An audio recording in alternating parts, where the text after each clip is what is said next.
transgression theories. I think that's the last category in this week. Only two theories here that we're going to discuss, some of the most common: moral panic theory and carnival theory. So let's move on to the next slide and see what they're all about. Moral panic theory.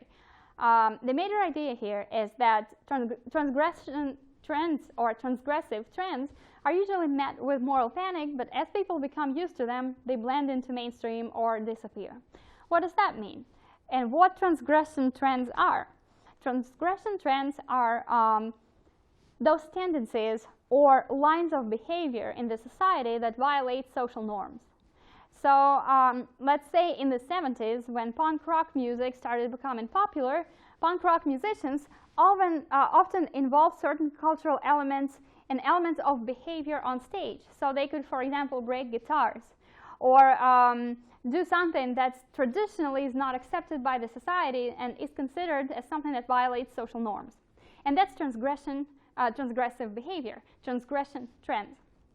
So according to the moral panic theory, those trends that cross the line of what the society traditionally sees as a norm, those things are usually met with moral panic.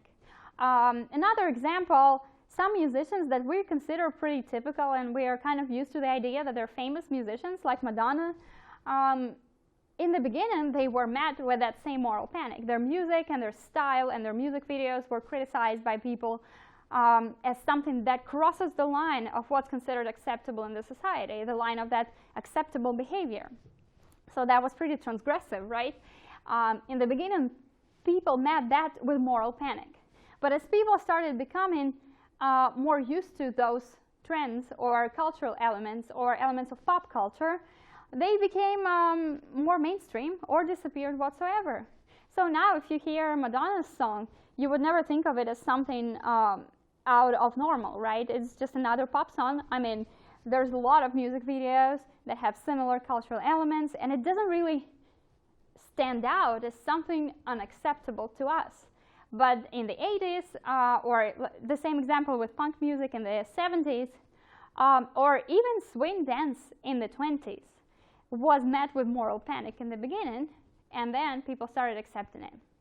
The second transgression theory, carnival theory, the scholar behind this theory is Mikhail Bakhtin, and his major idea was that people use transgressive symbolism to release their rebellious tendencies.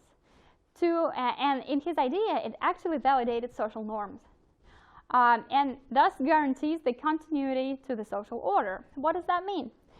It means that when people do something through transgressive symbolism, one example, in the 20s, swing dancing was not originally accepted by the wide majority in the society. The general audiences were not very welcoming to this new trend, this new style of dancing. So originally it was meant as a transgressive trend with zero desire to accept it into mainstream culture. But younger generations of people that started dancing swing, it allowed them to release their rebellious tendencies. And as a result, it actually validated social norms, because then it stopped being understood as something that violates social norms.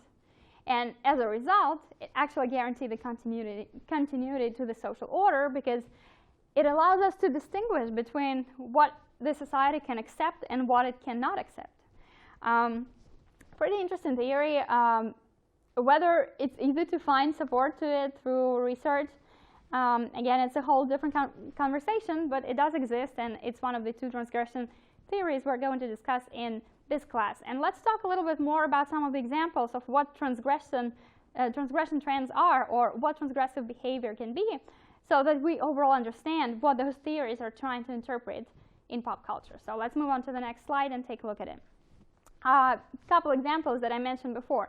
So transgressive elements that appear in pop culture, some of them seem pretty typical to us. And eventually they became a part of mainstream, right? When we see an old movie and we see people dance and swing, to us it's just a part of classical culture of the 20th century. Or when we see a rock band destroying guitars on stage, well, that's normal, right? That's a part of rock culture. That's a part of the show. But that's not how it was met originally with, and a lot of people actually didn't see it that way in the very beginning. So that's a transgressive trend. The whole trend, for example, of listening to punk music or acting like punk rock musicians or dance and swing. Both of those things, at some point in history, were not within the range of normal social behaviors. But now they pretty much are. I mean, we know that that's what you will see at a rock show, and swing dancing seems like a pretty classical dance style to us right now. We don't see it as something out of the ordinary. It doesn't stand out as something that violates our idea about what normal human behavior is. We think it's pretty normal as an element of culture. So that's what transgressive elements are, something that people think violates social norms. And then the moral panic theory states that essentially, once the moral panic settles in, people don't see it as something that violates social norms. So essentially, art and culture and pop culture can alternate the society and what the society considers normal behavior or typical behavior. Again, musicians like Madonna, they also violated a lot of societal norms in the beginning. And maybe for the culture of the 80s, it was something revolutionary. But now we see those cultural elements in pop music videos all the time. So it doesn't really violate our idea of normal social behavior.